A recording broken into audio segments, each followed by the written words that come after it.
సాయంత్రం 4 గంటల టైం అయిపోతుంది.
పార్టీ అధ్యక్షులు శ్రీ నారా చంద్రబాబు నాయుడు గారు నా మీద ఎంతో నమ్మకం పెట్టుకొని కడప నియోజకవర్గ అభ్యర్థిగా నన్ను ప్రకటించడం చాలా సంతోషకరమైన విషయం.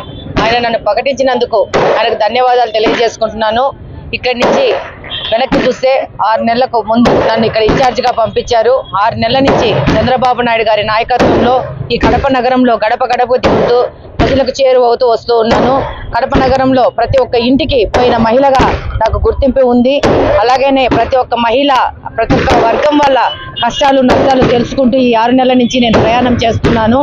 అలాగనే ఇక ముందు కూడా ప్రతి ఒక్కరింటి వెళ్ళి వాళ్ళ సమస్యలు తెలుసుకొని రేపు ఎలక్షన్లో ఖచ్చితంగా పోరాడి గెలిచి రేపు కడప నగరం యొక్క స్వచ్ఛంగా శాంతియుత వాతావరణంలో కడప నగరాన్ని తీసుకొచ్చే విధంగా బాధ్యతగా పనిచేస్తాను ఈ సందర్భంగా తెలియజేసుకుంటున్నాను.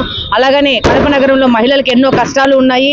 ఇక్కడ గాంజా కానీ అలాగని ల్యాండ్ గ్రాబింగ్ కానీ అవినీతి కానీ పెట్టలేకపోయింది. దీని మీద తప్పకుండా మా తెలుగుదేశం వాళ్ళందరూ పోరాటం జరుగుతుంది. అలాగనే ప్రశాంతమైన నగరంగా కడపను తీసుకొచ్చి మహిళలకు చాలా సురక్షితమైన నగరంగా కడపను తీర్చిదిద్దుతాము. అలాగనే కడపలో కాలువ సమస్యలు కానీ రోడ్డు సమస్యలు కానీ వీధి లైట్ల సమస్యలు కానీ చాలా ఉన్నాయి. ఇవన్నీ కంప్లీట్గా పూర్తి చేసేదానికి నేను ప్రయత్నిస్తాను గెలిచి ఇక్కడ. అలాగనే కడపలో ఎంతో మందికి ఈ జగన్మోహన్ రెడ్డి ప్రభుత్వం పింఛన్లు కట్ చేయడం జరిగింది. అలాగనే వికలాంగుల పింఛను ఒంటరి మహిళ పింఛన్లు కట్ చేయడం జరిగింది.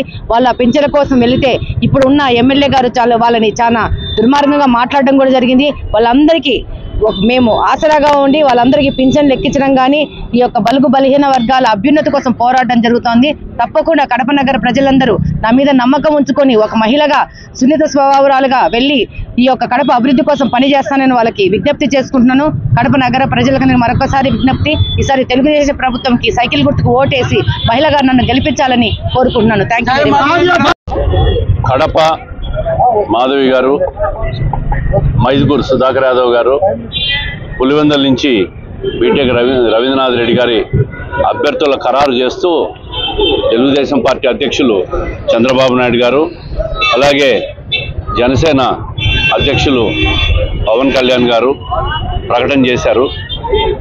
చాలా సంతోషం. మిగతా 4 స్థానాలు కూడా వారం లోపల అవి కూడా ఖరారు అయిపోతాయని చెప్పి విశ్వాసం మాకుంది. ఏది ఏమైనా కడప పార్లమెంట్ పరిధిలో అన్ని స్థానాలు కైవసం చేసుకునేదానికి తెలుగుదేశం పార్టీ కార్యకర్తలందరినీ కలుపుకొని, నాయకులందరినీ కలుపుకొని, ముఖ్య నాయకులు ప్రతి ఒక్కరి కలుపుకొని ముందుకు పోయి ఈ పార్లమెంట్ పరిధిలో అన్ని స్థానాలు కూడా ఈసారి కైవసం చేసుకుంటాం. దీంట్లో అనుమానం లేదు. జగన్మోహన్ రెడ్డి గారి మీద కానీ ఆ ప్రభుత్వం మీద కానీ ప్రజల్లో తీవ్ర వ్యతిరేకత ఉంది. అదే సమయంలో రాష్ట్రానికి చంద్రబాబు నాయుడు గారి పరిపాలన అవసరం అని చెప్పి ప్రజల్లో ఒక స్పష్టమైన అభిప్రాయం ఉంది. ఈ పరిస్థితుల్లో ప్రజల్లో కూడా ఒక నమ్మకం, విశ్వాసం, జనసేనతో పొత్తు, ఒక పవిత్ర పొత్తు, ఒక రాక్షసుని సంహరించడానికి దేవతలంతా ఒకటైనట్టు ఈరోజు ఈ ప్రభుత్వాన్ని ఇంటికి పంపించడానికి తెలుగుదేశం పార్టీ, జనసేన ఒకటై అన్ని రకాలుగా కూడా పోరాటం చేస్తూ ఉన్నాం. ఖచ్చితంగా కడప కానీ, మైదుకూరు కానీ, పులివెందల్లో కూడా తెలుగుదేశం పార్టీ అనుకూల పవనాలు వీస్తూ ఉన్నాయి, మేము చూస్తూ ఉన్నాం. మిగతా 4 స్థానాలు కూడా తొందరలో కైవసం అవుతాయి.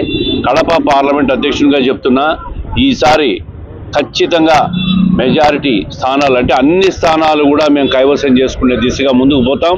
2004 నుంచి 2019 వరకు కూడా కడప జిల్లాలో అన్ని స్థానాలు కోల్పోయినాం. ఈసారి ఆ పరిస్థితి ఉండదు.